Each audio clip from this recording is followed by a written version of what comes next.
Hey there, this is Susan from Women Redefining Success, and I wanted to stop in and ask you if you know your own signs of burnout.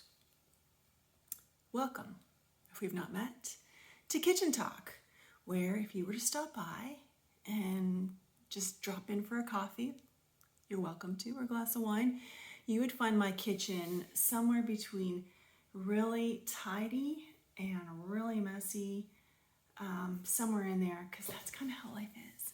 So here we are. Okay, why do I ask you? Well, there's lots of talk about burnout, and consequently there's also lots of promises around being able to banish burnout forever. I wish that was a thing, my friend. I wish that we could do that.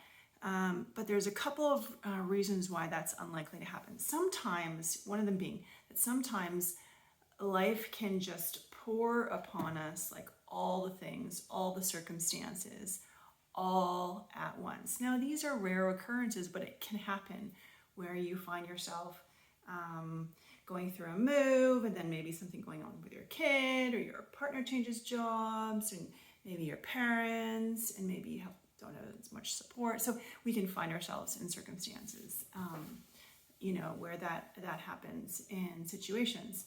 So that would just be one example of why it's kind of really impossible to like forever banish burnout. But here's what we can do. We can, as women, learn our own signs of burnout. Now, I just blew through a couple of mine today, which is what prompted me to stop in today.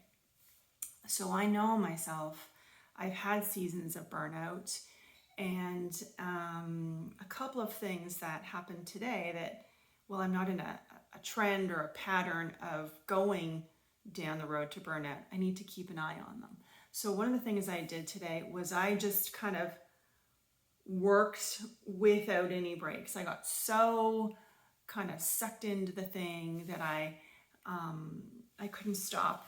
I mean, I could stop, but I didn't stop. I didn't have a timer set on, and there was no meetings. There was nothing that forced me to stop working. So just going and going and going and going. So some people might call that flow. It's not flow, however, when you override your own body signals for eating, for example, or movement, because guess what? This beautiful, precious thing of ours needs to be moved. It's the only part of us in this present moment. So it matters that we move it. So if you're going to flow, you want to do workflow things, you kind of want to do it for like 90 minutes max, and get to know your number, because that's that general number, but it's not everybody's number. So that's what I do. I don't even know when I last sat down, but I think that's the point. I don't even know. So that's number one.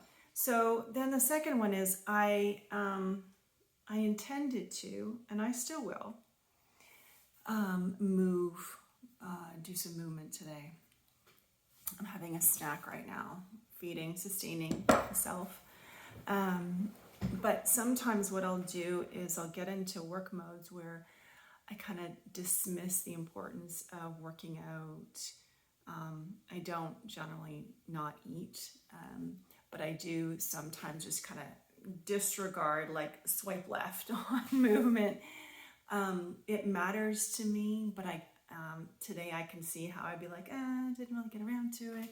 Still feeling the burn from yesterday, and I gotta move.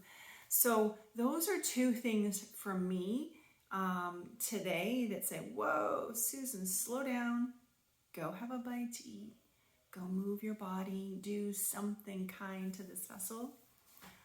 So I'll offer those two and encourage you to know your own signs for burnout, and then know what it is that you would need to do differently. That's kind of what it means to, in my view, to banish burnout, is to stay awake to our own patterns, slow them, halt them, pause them when we see them come up. Stay awake to the fact that we all have, especially if we've got work and a life that we love and that we're always up to, we will have seasons of being just pulled right into the thing. I hope we do.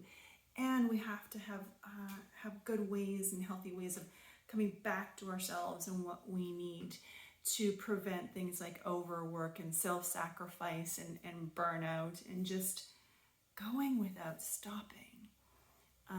So create your own little speed bumps, your own little stop signs, your own little pauses in the day so you can come back to yourself, check in with what you need, and if you've got more to do and you like what you're up to, well then go back.